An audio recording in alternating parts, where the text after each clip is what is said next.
Snow White and Rose Red. There once was a poor widow who lived in a lonely cottage. In front of the cottage was a garden wherein stood 2 rose trees, one of which bore white and the other red roses.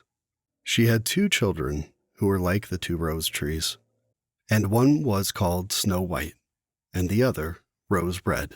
They were as good and happy, and as busy and cheerful as ever 2 children in the world were. Only Snow White was more quiet and gentle than Rose Red. Rose Red liked better to run about in the meadows and fields, seeking flowers and catching butterflies. But Snow White sat at home with her mother and helped her with her housework, or read to her when there was nothing to do.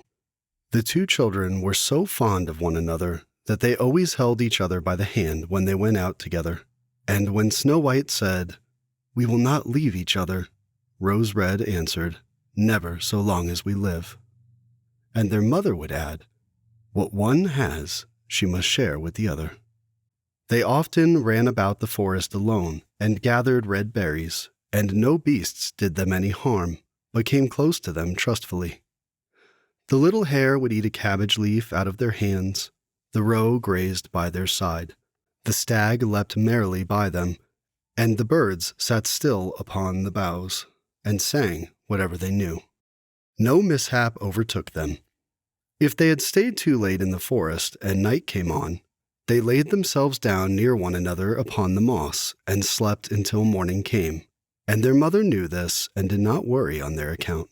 Once when they had spent the night in the wood and the dawn had roused them, they saw a beautiful child in a shining white dress near their bed. He got up and looked quite kindly at them, but said nothing and went into the forest. And when they looked around, they found that they had been sleeping quite close to a precipice, and would certainly have fallen into it in the darkness if they had gone only a few paces further. And their mother told them that it must have been the angel who watches over good children. Snow White and Rose Red kept their mother's little cottage so neat that it was a pleasure to look inside it. In the summer, Rose Red took care of the house, and every morning laid a wreath of flowers by her mother's bed before she awoke, in which was a rose from each tree. In the winter, Snow White lit the fire and hung the kettle on the hob. The kettle was of brass and shone like gold, so brightly was it polished. In the evening, when the snowflakes fell, the mother said, "Go, Snow White, and bolt the door." And then they sat around the hearth, and the mother took her spectacles and read aloud out of a large book, and the 2 girls listened as they sat and spun. And close by them lay a lamb upon the floor, and behind them, upon a perch, sat a white dove with its head hidden behind its wings. One evening, as they were thus sitting comfortably together, someone knocked at the door as if he wished to be let in. The mother said, "Quick, Rose Red, open the door. It must be a traveler who is seeking shelter." Rose Red went and pushed back the bolt, thinking that it was a poor man, but it was not. It was a bear that stretched his broad black head within the door. Rose Red screamed and sprang back.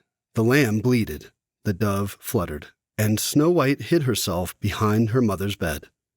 But the bear began to speak and said, "Do not be afraid. I will do you no harm. I am half frozen and only want to warm myself a little beside you." "Poor bear," said the mother. "Lie down by the fire. Only take care that you do not burn your coat." Then she cried, "Snow White, Rose Red, come out. The bear will do you no harm. He means well." So they both came out, and by the lamb and dove came nearer and were not afraid of him. The bear said, "Here, children, knock the snow out of my coat a little." So they brought the broom and swept the bear's hide clean. And he stretched himself by the fire and growled contentedly and comfortably. It was not long before they grew quite at home and played tricks with their clumsy guest. They tugged his hair with their hands, put their feet upon his back, and rolled him about.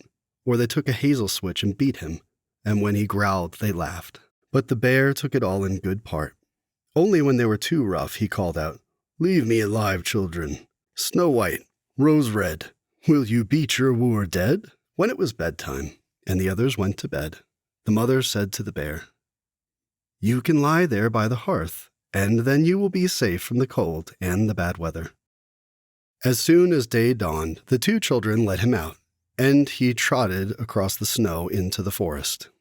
Henceforth, the bear came every evening at the same time, laid himself down by the hearth, and let the children amuse themselves with him as much as they liked. And they got so used to him that the doors were never fastened until their black friend had arrived. When spring had come and all outside was green, the bear said one morning to Snow White, "Now I must go away, and cannot come back for the whole summer." "Where are you going then, dear bear?" asked Snow White. "I must go into the forest and guard my treasures from the wicked dwarfs. In the winter, when the earth is frozen hard, they are obliged to stay below and cannot work their way through. But now, when the sun has thawed and warmed the earth, they break through it and come out to pry and steal. And what once gets into their hands and in their caves does not easily see daylight again." Snow White was quite sorry at his departure, and as she unbolted the door for him and the bear was hurrying out, he caught against the bolt, and a piece of his hairy coat was torn off. And it seemed to Snow White as if she had seen gold shining through it, but she was not sure about it. The bear ran away quickly and was soon out of sight behind the trees. A short time afterwards, the mother sent her children into the forest to get firewood.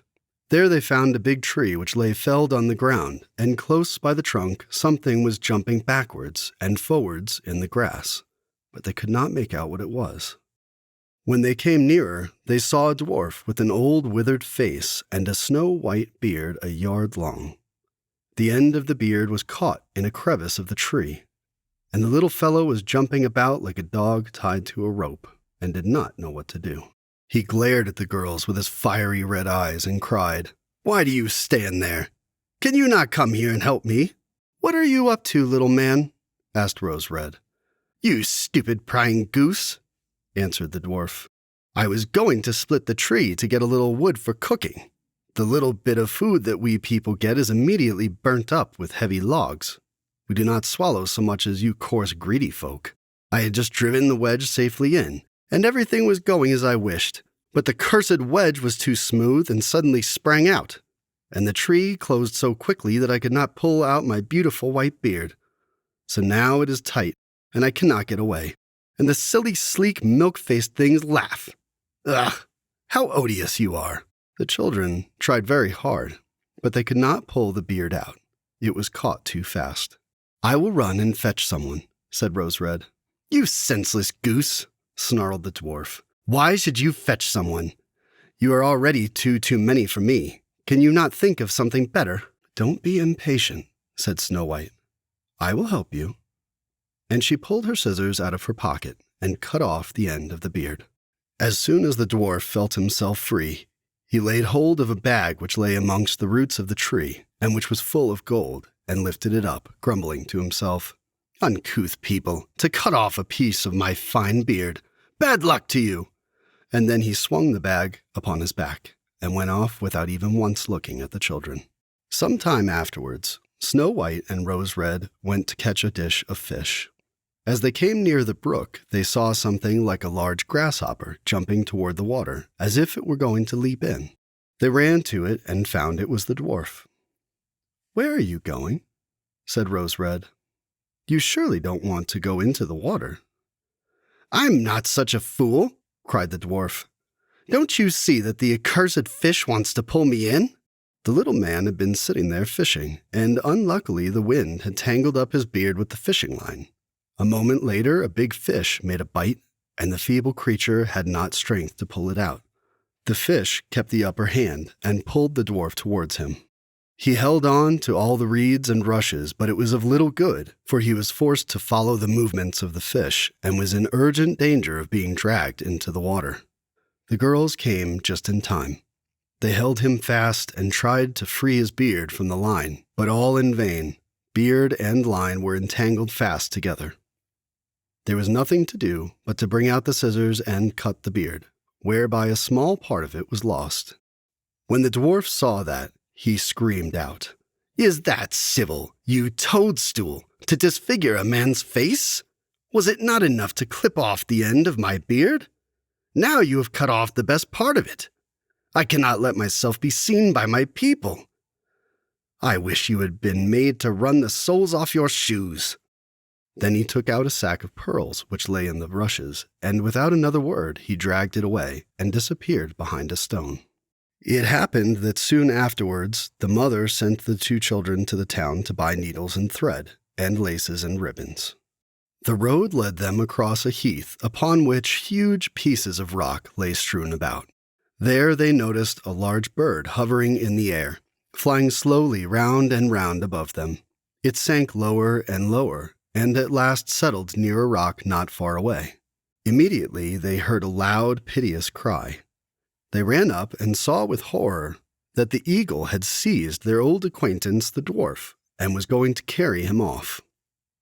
The children, full of pity, at once took tight hold of the little man and pulled against the eagle so long that at last he let his booty go. As soon as the dwarf had recovered from his first fright, he cried with his shrill voice, "Could you not have done it more carefully? You dragged at my brown coat so that it is all torn and full of holes, you clumsy creatures."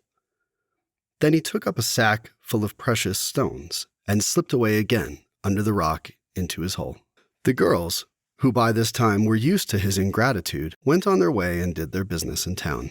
As they crossed the heath again, on their way home they surprised the dwarf, who had emptied out his bag of precious stones in a clean spot, and had not thought that anyone would come there so late. The evening sun shone upon the brilliant stones. They glittered and sparkled with all colors so beautifully that the children stood still and stared at them. "Why do you stand gaping there?" cried the dwarf, and his ashen gray face became copper red with rage. He was still cursing when a loud growling was heard, and a black bear came trotting toward them out of the forest. The dwarf sprang up in a fright, but he could not reach his cave, for the bear was already close.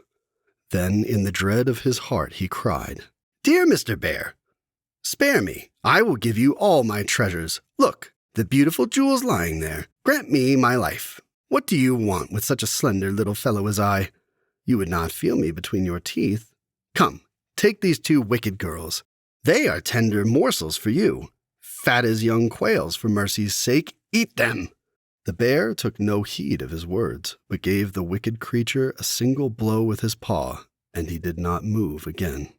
The girls had run away, but the bear called to them, "Snow White and Rose Red, do not be afraid. Wait, I will come with you."